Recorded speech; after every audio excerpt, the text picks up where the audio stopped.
Hello, I am Ryan Meyer, and this is my video for EDU 503. The court case that I chose for this week was Mosner versus Atlantic City Country Club, and this case took place in 1997. This case stood out to me because it's kind of something that I feel like would happen kind of more than you'd think, but it's also such a weird situation that you might get a different court ruling state by state, which we'll go over. Kind of the background of this case. This case featured the plaintiff, Spencer Mosner, and the defendant, which was Atlantic City Country Club.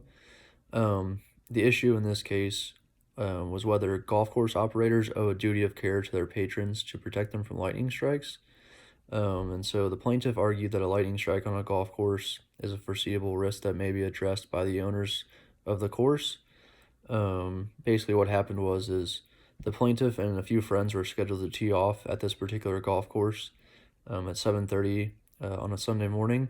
And actually in the forecast there was the weather predicted a snowstorm, and the golfers planned to tee off either way. So they showed up, and there was light rain present when they first teed off. And after the completion of 2 holes, they were approaching the green on the third hole that they were playing, which actually would have been hole number 11 because they started on the, or sorry, hole number 12 because they started on the back nine. They were approaching the green, and one of the players noticed a lightning strike. And so at that point, the 4 golfers that were golfing in the foursome, and 2 of the caddies started to begin to head back to the clubhouse to seek shelter. And as they're walking back to the clubhouse, the plaintiff was struck by a lightning bolt. The plaintiff filed a complaint of the Superior Court Law Division, Camden County, basically seeking damages for the injuries he sustained in the incident. The defendant filed an answer to the plaintiff complaint stating that they were under no duty to protect anyone from a lightning strike, and that the plaintiff's injuries were merely a result of an act of God. The defendant noted that it had a evacuation plan, or some sort of effective evacuation plan in case of a lightning storm or any sort of emergency. And in this particular emergency, the plan consisted of the golf pro and the pro shop manager getting into golf carts, driving onto the course to locate all the golfers and to make sure that all the golfers vacated the course. The defendant, which was the golf course, also noted that the club management generally monitored the weather by listening to the Weather Advisory Channel and placing calls to the Naval Aviation Facilities Experimental Center.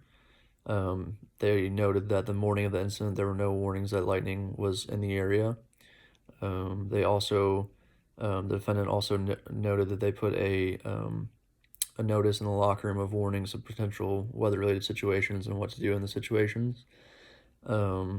However, the plaintiff responded saying that he believed that the notice in the locker room was actually placed in the locker room after he had actually been struck by lightning, kind of to cover themselves. And it's interesting to note, because we were talking about state by state how this might be a different ruling, that there's no New Jersey case law that addresses the issue of whether a golf course owes its patrons a duty of care to protect them from lightning strikes. And there have been cases from other jurisdictions that somewhat have answered this issue before, because courts have found that lightning is such a highly unpredictable occurrence that it's not reasonable to require someone to anticipate when and where it'll strike, since it's so random. So in the end, the court found that the lightning strike is an act of God, and the defendant cannot be held responsible for the injuries caused by lightning strike. But however, if a particular golf course uses no safety precautions, the golf course must inform anyone that plays on their course that they are under the assumption of risk, and that there are no safety procedures that they have in place for them.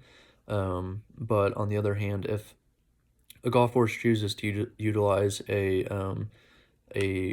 sort of plan, severe weather plan, they have to notify and let the golfers know that there's a plan and basically accommodate for whatever is going to happen.